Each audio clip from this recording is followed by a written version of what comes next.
श्री कृष्ण ने पृथ्वी पर अवतीर्ण होने के उपरांत बहुत सी लीलाएं दिखाई। फिर चाहे वो अर्जुन को अपना विराट रूप दिखाना हो या फिर कंस, नरकासुर और एकलव्य जैसे महाबलियों का वध करना हो, उन्होंने कई ऐसे अद्भुत कार्य किए थे जिससे आश्चर्यचकित होना स्वाभाविक था। ऐसा ही एक कार्य था मृत लोगों को पुनः जीवन दान देना। श्री कृष्ण ने एक नहीं बल्कि 8 लोगों को अलग अलग अवसरों पर जीवित किया था। कौन थे वो 8 लोग? क्यों श्री कृष्ण ने उन्हें पुनः जीवित किया? श्री कृष्ण द्वारा की गई इन अविश्वसनीय घटनाओं को जानने के लिए इस वीडियो के अंत तक बने रहें। ओम गणपति चैनल में आपका स्वागत है। अगर आपको ये वीडियो पसंद आए तो इसे लाइक और हमारे चैनल को सब्सक्राइब अवश्य करें।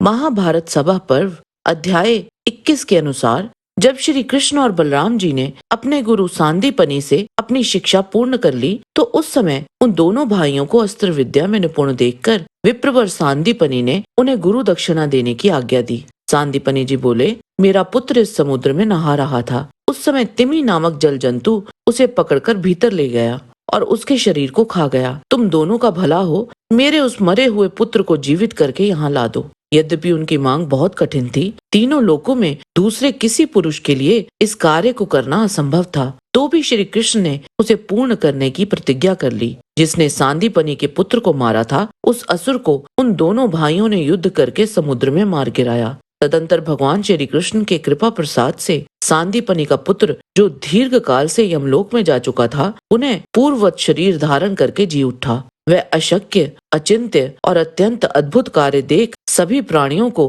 बड़ा आश्चर्य हुआ। तत्पश्चात गुरु पुत्र को लेकर भगवान ने गुरु जी को सौंप दिया। उस पुत्र को आया देख सांदीपनि के नगर के लोग ये मान गए कि श्री कृष्ण के द्वारा ये ऐसा कार्य संपन्न हुआ है जो अन्य सब लोगों के लिए असंभव और अचिंत्य है। भगवान नारायण के सिवा दूसरा कौन ऐसा पुरुष है जो इस अद्भुत कार्य को सोच भी सके, करना तो दूर की बात है। भागवत पुराण दशम स्कंद अध्याय 85 के अनुसार देवकी जी ये सुनकर अत्यंत विस्मित थी कि श्री कृष्ण और बलराम जी ने अपने मरे हुए गुरु पुत्र को यमलोक से वापस ला दिया। अब उन्हें अपने पुत्रों की याद आ गई जिन्हें कंस ने मार डाला था। उनके स्मरण से देवकी जी का हृदय आतुर हो गया। उन्होंने बड़े ही करुणा स्वर से श्री कृष्ण और बलराम जी को संबोधित करके कहा, श्री कृष्ण, तुम योगेश्वरों के भी ईश्वर हो। मैं जानती हूँ कि तुम ही आदि पुरुष नारायण हो। तुम दोनों आज मेरी अभिलाषा पूर्ण करो। मैं चाहती हूँ कि तुम दोनों मेरे उन पुत्रों को जिन्हें कंस ने मार डाला था ला दो और उन्हें मैं जी भर के देख लूं। माता देवकी जी की ये बात सुनकर भगवान श्री कृष्ण और बलराम दोनों ने योग माया का आश्रय लेकर सुतल लोक में प्रवेश किया। जब दैत्यराज बलि ने देखा कि जगत के आत्मा मेरे परम स्वामी भगवान श्री कृष्ण और बलराम जी सुतल लोक में पधारे हैं, उन्होंने झटपट आसन से उठकर भगवान के चरणों में प्रणाम किया। दैत्यराज बलि बोले, प्रभु, आप हमें आज्ञा देकर निष्पाप बनाइए। भगवान श्री कृष्ण ने कहा, दैत्यराज, स्वयं भुव मनवंतर में प्रजापति मरीचि की पत्नी ऊर्णा के गर्भ से 6 पुत्र उत्पन्न हुए थे। वे सभी देवता थे। वे ये देखकर कि ब्रह्मा जी अपनी पुत्री से समागम करने के लिए उद्यत हैं, हंसने लगे। इस परिहास रूप अपराध के कारण उन्हें ब्रह्मा जी ने श्राप दे दिया और वे असुर योनि में हिरण्यकश्यप के पुत्र के रूप में उत्पन्न हुए। अब योग माया ने उन्हें वहां से लाकर देवकी जी के गर्भ में रख दिया और उनको उत्पन्न होते ही कंस ने मार डाला। दैत्यराज, माता देवकी जी अपने उन पुत्रों के लिए अत्यंत शोकातुर हो रही हैं और वे तुम्हारे पास हैं।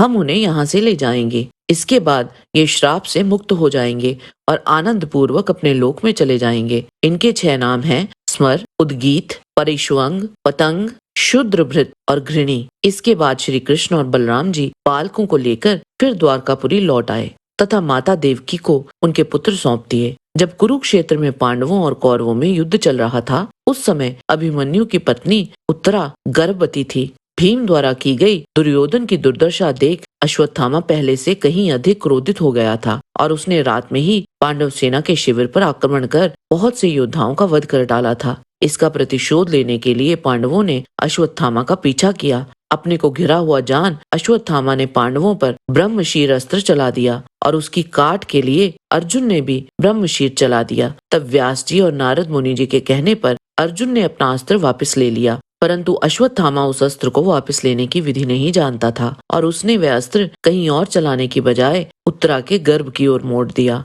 उस समय भगवान श्री कृष्ण ने द्रोण पुत्र से इस प्रकार कहा, दुर्मते, तेरे देखते ही देखते महाबाहु कुरुराज परीक्षित ही इस भूमंडल का सम्राट होगा। नराधम, तेरी शस्त्राग्नि के तेज से दग्ध हुए उस बालक को मैं जीवित कर दूंगा। उस समय तू मेरे तप और सत्य का प्रभाव देख लेना। जब उत्तरा ने उस शिशु को जन्म दिया, उस समय वह केवल 6 मास का ही था और वह मृत पैदा हुआ था। तब श्री कृष्ण ने शिशु को जीवित कर दिया और उसका नाम परीक्षित रखा। आज के वीडियो में बस इतना ही। आशा करते हैं कि आपको हमारा ये वीडियो पसंद आया होगा। कृपया इसे लाइक और शेयर अवश्य करें। किसी भी प्रकार की त्रुटि के लिए आप सबसे क्षमा याचना करते हुए आपसे निवेदन है कि प्रेम पूर्वक परम पिता परमात्मा को मन में धारण करें और बोले, वैदिक सनातन धर्म की सदा ही जय।